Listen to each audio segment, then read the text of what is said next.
Sementara itu, Wakil Menteri Tenaga Kerja Immanuel Ebenezer bersilaturahmi ke kediaman Rizik Syihab di kawasan Petamburan, Tanah Abang, Jakarta untuk bersilaturahmi dan halal bihalal di hari ketiga Lebaran. Tiba pukul 2 siang tadi, Wakil Menteri Tenaga Kerja Immanuel Ebenezer atau Noel langsung memasuki kediaman Rizik Syihab di kawasan Petamburan, Tanah Abang, Jakarta Pusat. Wamenaker menyebut tidak ada pembahasan khusus terkait kunjungannya ke kediaman Rizik Syihab, melainkan untuk bersilaturahmi dan halal bihalal di hari ketiga Lebaran ini. Untuk masuk ke dalam ajaran Islam. Terus yang berikutnya tuntunan Allah. Ya, ada pesannya Pak Habib Rizik soal demokrasi, soal perbedaan. Beliau tahu sekali bahwa saya kan pendukungnya Pak Jokowi kemarin ya, 2014-2019. Artinya beliau punya pemikiran yang begitu luar biasa. Artinya perbedaan itu dianggap biasa dalam Islam, di FPI bahkan itu. Jadi ya selama ini narasi-narasi terkait radikalisme dan sebagainya sebetulnya sudah terbantahkan hari ini dengan saya hadir di markas besar FPI. Nah, kita mau ke depan ini kan bangsa ini coba sama-sama kita menatap bareng ya. Biar gimana pun Habib Rizik juga patriotik yang harus kita hormati. Beliau selain patriotisme ulama besar yang punya tempat tersendiri lah di masyarakat lah, kayak gitu kira-kira. Ya soal pesan khusus yang pasti tidak ada lah, gitu. Dari Pak Prabowo juga tidak ada. Ini kan momen ini open house, datang silaturahmi kan hal yang biasa. Lah iya itu wajib, itu bukan pesan Habib Rizik juga, tapi pesan konstitusi. Dan itu juga pesan Presiden Prabowo terhadap kita sebagai pembantunya, gitu. Layani rakyat, jangan korupsi, itu pesan dan perintah menurut saya.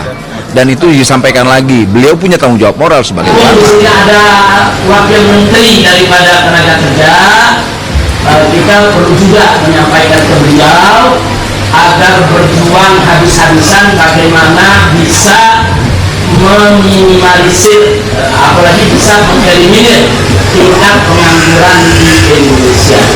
Tingkat pengangguran di Indonesia sudah sangat memprihatinkan, sudah sampai mencapai titik nadir karena banyak perusahaan gulung tikar, banyak tenaga kerja yang di-PHK. Nah, maksud saya begini, Pak, wakil-wakil rakyat yang di DPR, maaf, lebih banyak mikirin bagaimana jenderal TNI dan Polri yang pensiun supaya dapat kerja lagi. Sudah, supaya dia diperpanjang masa kerjanya, masa pensiunnya, setelah pensiun dikaryakan di berbagai BUMN. Nah, sementara yang prajurit-prajuritnya saudara, baik TNI maupun Polri, ya begitu-begitu aja.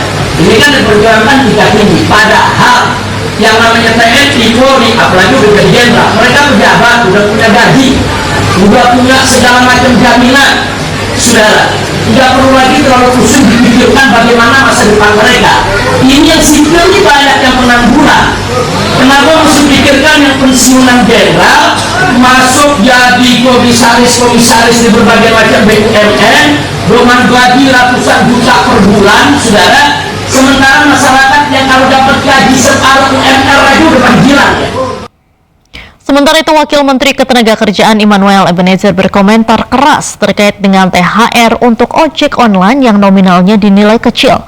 Ebenezer menyebut aplikator online rakus dan akan segera memanggilnya. THR, jawabannya tahu. Gue mau gue kasar gue baik. Sekarang gue nih soal THR nih. Kasar juga boleh, sih juga boleh. Mereka rakus, ya jawaban itu. Aplikator itu rakus. Ya. Tapi akan dipanggil lagi. Panggil. Udah. Kita panggil.